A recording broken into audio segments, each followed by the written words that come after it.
More than 25 million people boarded cruise ships globally back in 2017. It may not seem like a lot, but that's more than the total population of Belgium.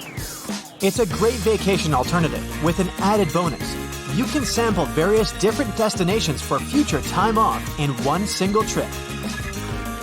If you've already booked a trip on a cruise ship, but you still have no idea what you should pack, start with some research on your specific cruise location. Either way, be sure to bring deck-friendly shoes that are low-heeled. Also, add a pair that's comfortable to walk on larger distances for the days spent ashore. Depending on the season, you might want to add a few swimsuits too.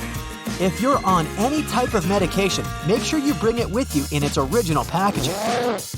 If you're a light packer, don't worry. Most cruise ships come equipped with laundry rooms. They're kind of pricey, especially if you want your garments to be washed, ironed, and folded for you. But it does save you the extra hassle of packing more clothes or washing them for yourself. It's really important that you check in with your credit card company before boarding a ship, more so if your itinerary includes one or more foreign countries. Your credit card might get frozen if there's any unusual activity on your account.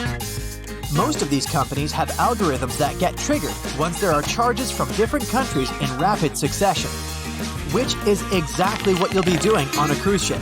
Letting them know beforehand saves you the embarrassment of having your card declined at some fancy restaurant. To make sure you get the best room, before booking it, check out the ship's deck plan. It should be available on their website. If it's peace and tranquility you're looking for, don't go for the rooms directly above or below any of the ship's entertainment points. Also, if you have a history of getting seasick, try to skip the rooms that are available at the front of the ship. Rather, go for those located in the middle of the ship on a lower deck. You'll feel less movement. If it's your first time going on a cruise, you might be surprised to know that some cabin rooms don't have windows. Before making a reservation, make sure to check out all the amenities of the room you intend to book. Most cruise liners add a bunch of pictures from the common rooms on their reservation pages, and it might be a bit confusing as to what you're getting exactly for that specific price point. Also, some rooms on board are quite small too. If you don't like to sleep in small spaces, you might want to upgrade to a larger room, even if it's a bit pricier. You can always split the cost with a friend if they want to join you on the cruise. With the help of modern technology, even if a specific location doesn't have windows, it doesn't mean you can't watch the waves.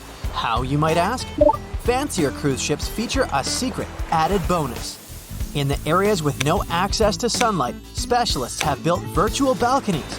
These high-tech screens work by showing you what's going on outside in real time. They have an added benefit too. In case of bad weather, guests can still have a feel of the outdoors, without the wind or rain ruining their hair or their outfit. It may not be the real deal, but it still beats getting claustrophobic on board. Planning on going on a budget cruise? It might not be such a bad idea, especially if you're on the lookout for last-minute upgrades. You might even end up vacationing like a millionaire without having to spend money like one. These upgrades sometimes include things like a private balcony in your room, maybe some spa services, or even better prices for high-end meals. If they aren't all booked by the time people board the ship, they might be open for the rest of the passengers for way better prices than initially listed. There might be hidden freebies on board if you pay close attention. Things like complimentary pastries on board late in the morning or a late-night cup of tea on the house might be some of the things offered to guests. You only need to ask. You might want to check out what other tourists are doing. Some people with more experience cruising can offer pretty great tips and tricks. Don't be afraid to start a conversation if you see someone getting something for free. Some cruise ships do go all the way on the fancy dial. They even have exclusive areas designed for guests staying in expensive suites.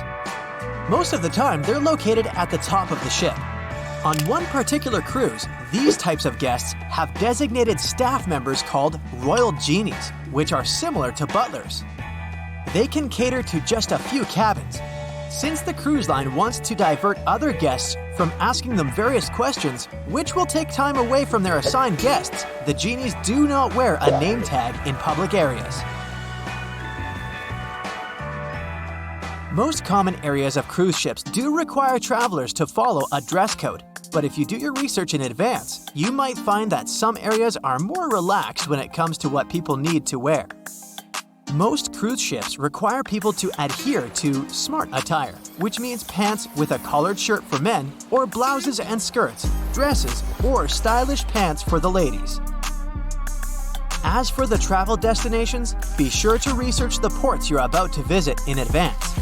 You'll know what to wear, what the weather will be, and if you need to pack anything else, like an umbrella or a beach towel. Stops on cruises only last for a few hours in most cases, so you'll want to get the most out of them. If that specific location includes museums or art galleries you want to add to your checklist, be sure to book in advance so you don't waste time waiting in lines. Some cruise ships even provide their guests with private tours of the ports they're about to visit.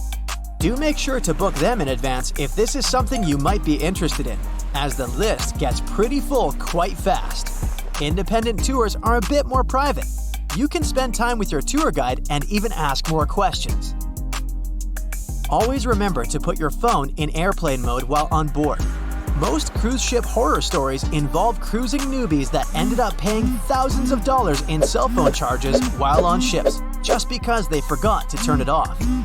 If you're the type of person that can't switch off their phone, be sure to check with your cell phone provider before traveling internationally. Some can provide special plans for limited amounts of time, without extra charges. You'll be free to chat, call, or browse YouTube videos without worrying you'll end up paying a fortune. Most cruise ships also provide you with complimentary Wi-Fi or Wi-Fi packages that can be purchased in advance, which are way more affordable. You can stick to communicating with your friends and family back home via FaceTime or Skype. People that have heard about the Titanic tragedy will always wonder what might happen if something goes wrong while on board. Let's take lifeboats, for instance. The Titanic had a mere 20 lifeboats on board, which were tragically not enough to fit all the passengers after the ship hit the iceberg. Some fancy cruise ships these days have an even lower number of lifeboats, anywhere from 15 to 18. Sounds strange? Well, not really, given the fact that each lifeboat can accommodate up to 370 people. Even the largest ships, which have an estimated capacity of 8,000 people if fully booked, including tourists and staff, are safe in case of an emergency.